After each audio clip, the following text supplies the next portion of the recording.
Et bonjour, celui-ci est pour vous. Moi je suis youtubeur, est-ce que vous connaissez YouTube? Là je fais des reportages YouTube. Je fais une petite vidéo quoi, je viens voir les jeunes. Vous êtes jeunes? C'est vous qui m'intéressez. Parce que vous savez, j'ai remarqué une chose, c'est qu'on ne parle jamais de cela, mais malheureusement on y va tous. Jeunes, moins jeunes, riches, pauvres, c'est la mort. C'est vrai ça. C'est vrai. Alors moi la grande question, et c'est ça le but de mes reportages YouTube, qu'est-ce que vous les jeunes, vous croyez mais après la mort? Qu'est-ce qui se passe? Où est-ce que vous allez? Moi, j'aime pas trop parler de ce genre de sujet. Vous vous souvenez l'histoire de petit Naël? Oui, Il était très jeune. oui, Remarquez une chose, quand il s'est habillé, qu'il a fermé la porte de chez lui, il ne savait pas qu'il n'allait pas rentrer. Ça montre que la mort peut frapper à tout moment. c'est vrai. Est-ce que vous croyez en Dieu? Oui, D'accord, vous êtes quoi, musulman, chrétien? musulman. Musulman, donc si vous êtes musulman, vous savez que la planète entière sera jugée par rapport au bien ou au mal que chaque être humain, homme ou femme, aura commis dans sa vie. Oui. Donc vous, aux yeux de Dieu, comment est-ce que vous savez si vous faites du bien ou du mal, vous? Après, moi, franchement, je sais que je fais Vous faites du bien? Ouais. Eh bien, on va Je voir. travaille, je rentre chez moi, D'accord. je fais rien de mal. Alors on va voir. Parce que les musulmans, je sais qu'ils acceptent une loi qui est la loi de Moussa.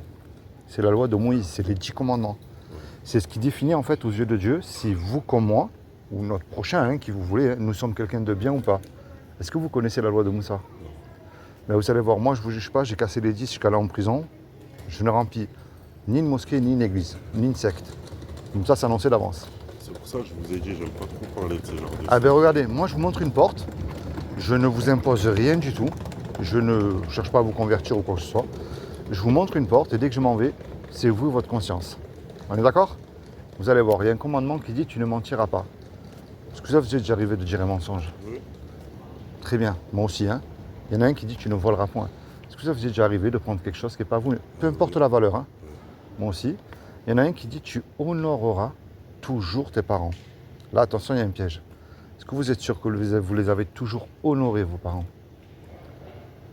Par exemple, parce que vous leur avez toujours obéi. Oui, j'ai toujours obéi à mes parents. Toujours obéi, jamais menti à vos parents? Oui. Après, mentir, oui, mais obéi, j'ai toujours obéi à mes parents. D'accord.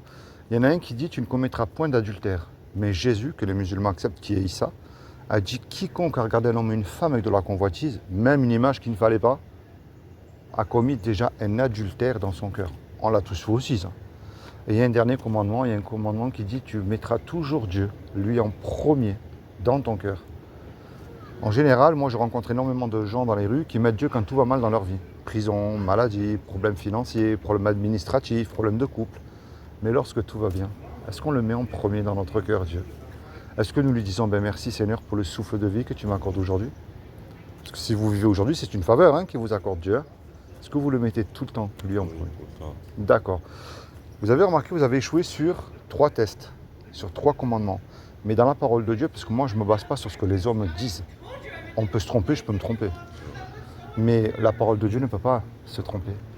Dans la parole de Dieu, il y a écrit lorsqu'on casse un seul commandement, aux yeux de Dieu, imaginez un Dieu tellement saint, il n'a pas dit tu peux mentir pour protéger quelqu'un, il a dit tu ne mentiras point. C'est comme si on a cassé tous les commandements. C'est vrai. Et vous avez remarqué quelque chose? On ne veut pas y croire et on ne veut pas en parler pour continuer à suivre nos mauvaises œuvres. Alors moi je ne vous juge pas, moi je suis autant pécheur que vous, que mon prochain. Ok. Mais là c'est l'enfer qu'on mérite tous. Vous avez remarqué? On ne veut pas en parler, on ne veut pas y croire. Mais malheureusement, c'est un endroit éternel. C'est pas comme si que là, je peux te tutoyer, tu peux me tutoyer. C'est pas comme si que là, tu fais 10 ans de prison, tu as effectué ta peine, tu es libéré. C'est éternel. Là, c'est des endroits où il y a des vers qui ne meurent point, des regrets éternels. Là, c'est une prison à vie. Et tu as remarqué, on ne veut pas y aller. Mais ça, c'est la mauvaise nouvelle. C'est comme si que tu es un très bon footballeur. Moi, je suis ton médecin personnel. Et je te dis, écoute, va faire une radio et tu reviens me voir ensuite. Un coup que tu as effectué ta radio, tu me dis, moi j'ai rien, tout va bien dans mon corps. Je te dis, mais attends, regarde, ça c'est le péché. Tu vois, c'est un venin qui est mortel, qui est pire qu'un serpent. C'est ça qui nous éloigne de Dieu et qui nous envoie en enfer. Tu comprends? La bonne nouvelle, c'est que c'est vrai que Dieu est riche en miséricorde et en bonté, qui nous aime et qui ne veut pas nous punir. Parce qu'il est un créateur il aime ce qu'il crée. Un footballeur, il aime son ballon et ses matchs.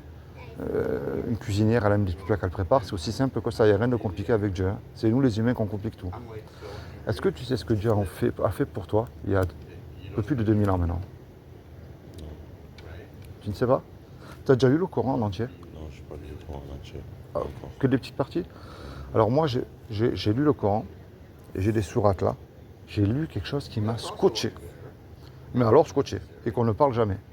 J'ai trouvé dans le Coran un endroit qui amène au paradis. Mais à l'entrée de ce paradis, réfléchis bien, il y a un homme qui est vivant, qui a vaincu la mort. Qui c'est à ton avis? Réfléchis bien. Qui c'est qui aurait vaincu la mort qui est vivant? Jésus. Ouais. C'est lui que j'ai trouvé dans le Coran. Alors moi, ce que je crois, ce qui est impossible à l'homme ne l'est pas à Dieu. Montre-moi quelque chose que Dieu serait incapable de faire. Dieu peut tout faire. Eh oui, eh ben, il y a 2000 ans, c'est ce qu'il a fait. Il a envoyé un homme, justement, qui s'appelle Jésus. Et il a dit, quiconque croit que Jésus est ressuscité du royaume des morts le 3e jour, ben, il aura la vie éternelle à mes côtés. Je sais que les musulmans, ils croient en Jésus, qu'ils savent qu'il est vivant et qu'il va revenir. C'est très bien. C'est bien de croire. Mais le problème, c'est que les démons aussi, ils y croient. Les démons, ils croient en Dieu, ils tremblent. Ils savent qui est Jésus aussi. Alors moi, ce que j'ai compris, c'est que la clé, et je ne suis pas mieux que toi, je te le dis avec amour et respect, pas avec un esprit orgueilleux, que je suis mieux que toi, non, loin de là, ça s'appelle la repentance. C'est-à-dire que tu prends conscience qu'il y a un problème entre toi et Dieu, ce qui s'appelle au milieu le péché.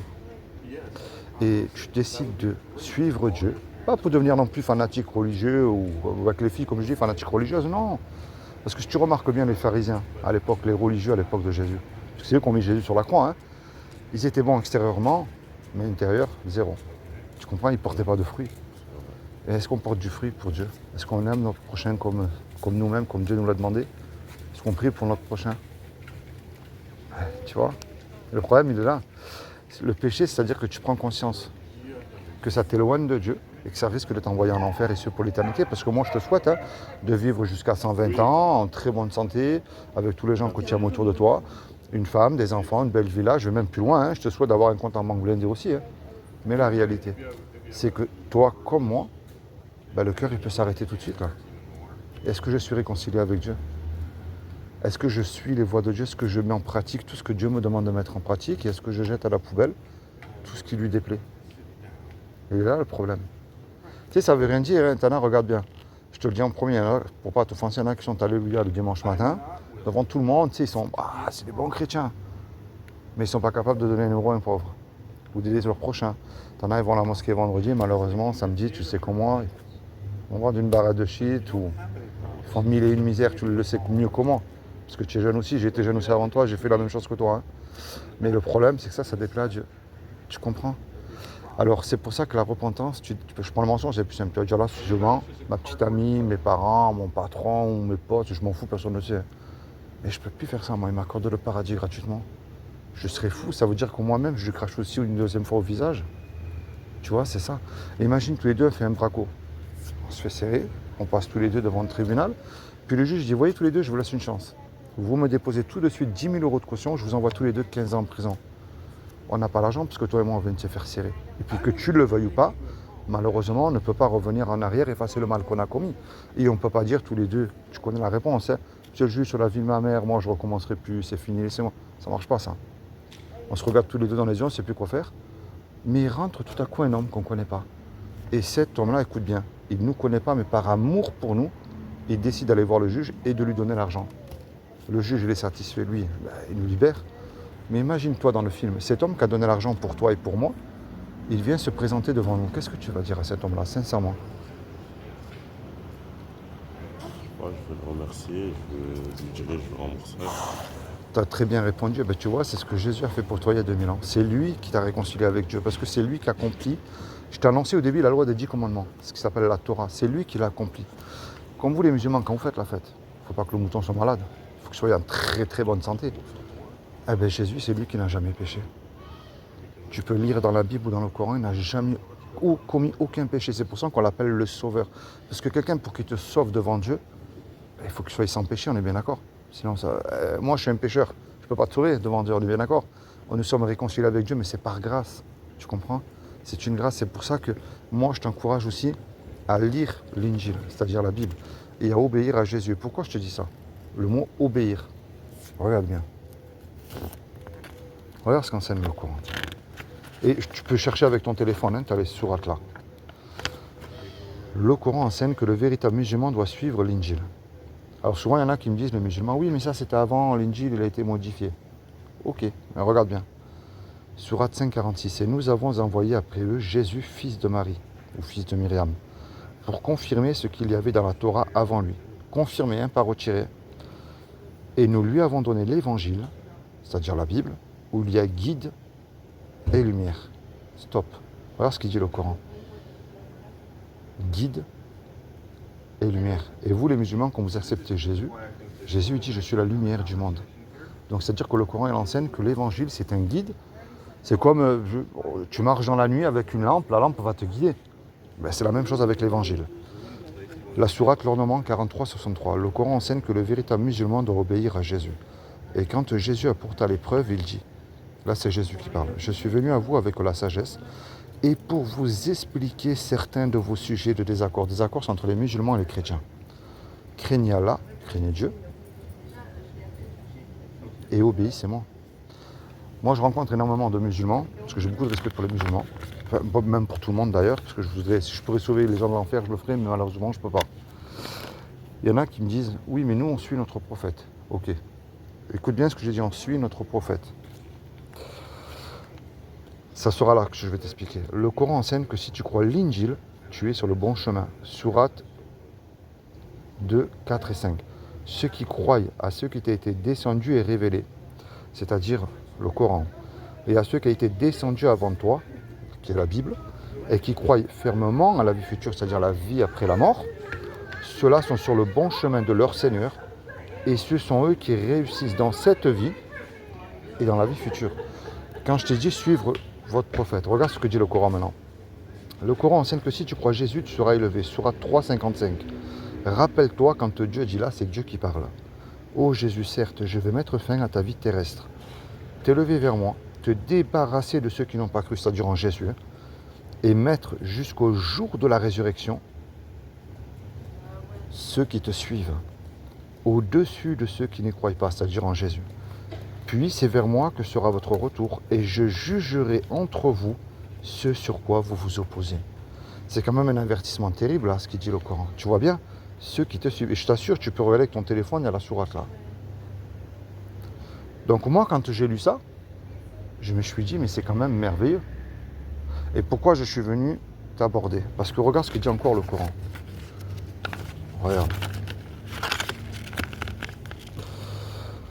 Le Coran enseigne que le véritable chrétien aime le véritable musulman. Quand tu vois que tout le monde se fait péter des missiles sur la tronche, excuse-moi l'expression, mais regarde ce que dit le Coran, Sourate 5, 82. Tu trouveras certainement que les juifs et les associateurs sont les ennemis les plus acharnés des croyants. Et tu trouveras certes que les plus disposés à aimer les croyants sont ceux qui disent « nous sommes chrétiens » et qui ne s'enflent pas d'orgueil, parce que l'orgueil c'est un péché, tu vois, aux yeux de Dieu. Tu vois? Donc c'est pour ça que moi je suis venu te voir avec respect et amour, te dire, ben, mon ami, lis aussi la Bible et il faut que tu obéisses aussi à Jésus, que tu le suives. Parce que dis-toi bien une chose, ni tes parents, ouais je te le laisse, ni tes parents, ni ta petite amie, ni tes potes peuvent savoir qui tu décides d'obéir dans ton cœur.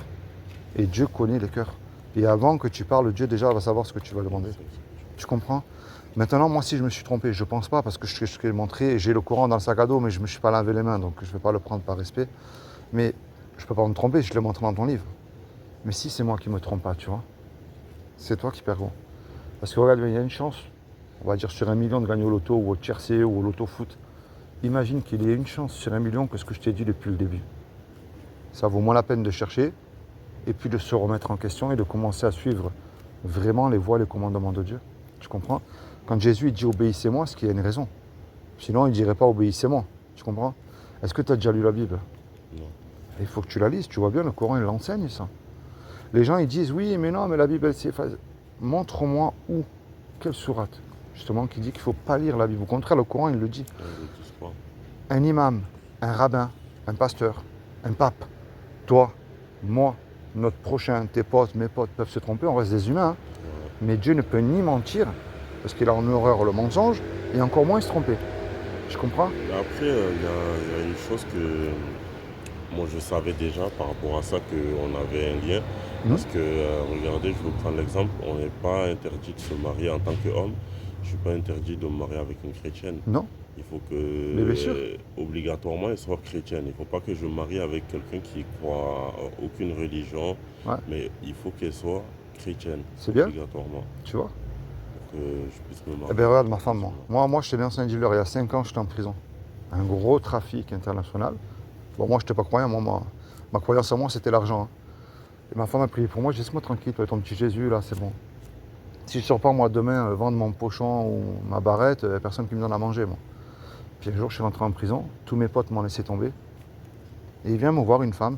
Bon, je ne pouvais pas être incarcéraniste parce qu'on était très nombreux. On était une trentaine dans le dossier. Donc moi, ils m'ont mis à Aix, à la nouvelle Halloween. Et j'étais au bâtiment arrivant. Il vient une femme me voir. Mais c'est le Seigneur qui m'a poussé à venir te voir, toi spécialement, au bâtiment arrivant. J'ai rien compris, hein. Elle me dit, tiens, lis la Bible et quand tu sortiras de prison, tu témoigneras de Dieu. Je dis, qu'est-ce qu'elle me raconte, elle? Bon, je l'ai lu, hein, j'avais que ça à faire en prison. Et puis, mon cœur a été touché par le prophète Ésaïe. Et je me suis repenti, sincèrement.